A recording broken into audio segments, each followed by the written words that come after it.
নমস্কার বন্ধুরা, আজ আমি চলে এসেছি নতুন একটি রেসিপি নিয়ে। শোল মূলো। আমার রেসিপিটা প্রথম থেকে দেখুন শেষ অবধি। ভালো লাগলে অবশ্যই লাইক কমেন্ট করে দেবেন। দেখুন বন্ধুরা, কত বড় একটা শোল মাছ এনেছে বাজার থেকে। দেখুন একদম পুরো জ্যান্ত। রে বাবারে, কি লাফাচ্ছে! কি করে কাটবো কি আমি? আজকে কেটে আনেনি, অন্যদিন বাজারের থেকে কেটে নিয়ে আসে। পুরো জ্যান্ত। দেখুন কিভাবে লাফাচ্ছে। চলুন যাই, একে কেটে ফেলি। এবারে আমি শোল মাছটাকে কেটে, ওরে কি লাফাচ্ছে! পুরো লাল মাছটা। মাথাটা টক করবো কালকে মূলো দিয়ে, আর এগুলো আজকে মূলোর ঝোল করব।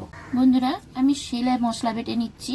জিরে, ধনে, শুকনো লঙ্কা।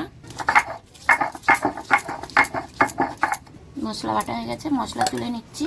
আমি নুন হলুদ মেখে রেখে দিচ্ছি। এই মাথা দুটো রান্না করব না, কালকে শোল মাছ দিয়ে মূলো করব, মূলোর টক। তাই তুলে রেখে দিচ্ছি।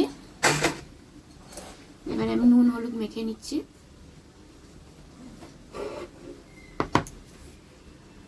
স্বাদ মতো নুন দিচ্ছি, হলুদ দিচ্ছি।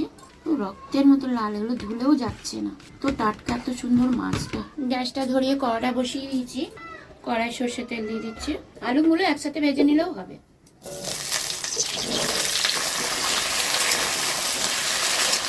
সামান্য নুন দিয়ে দিচ্ছি, হলুদ দিয়ে দিচ্ছি। দেখুন মূলো আলু আমার ভাজা হয়ে গেছে, তুলে নিচ্ছি, আর ভাজবো না। একদিকটা ভাজা হয়ে গেছে বলে উল্টে দিচ্ছি। এই যে একদিকটা ভাজা হয়ে গেছে, দেখুন মাছ ভাজা হয়ে গেছে, আমি তুলে নিচ্ছি। মাছ ভাজা হয়ে গেছে। এই মাছ ভাজা তেলেই আমি তরকারিটা বসিয়ে নেব। প্রথমে নিচ্ছি শুকনো লঙ্কা, তেজপাতা, জিরে ফোড়ন, পেঁয়াজ কুচি দিয়ে দিচ্ছি।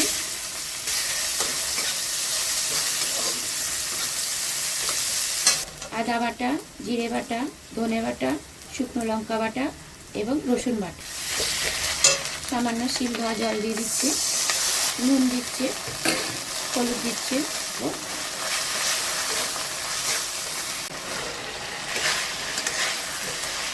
মূলো আলু ভালো করে কষিয়ে নেব।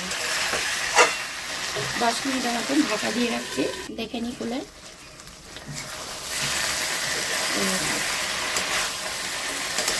এবার আমি একটু সামান্য জল দিচ্ছি।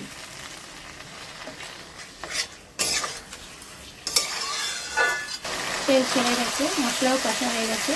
আমি এবারে জল দিয়ে দিচ্ছি।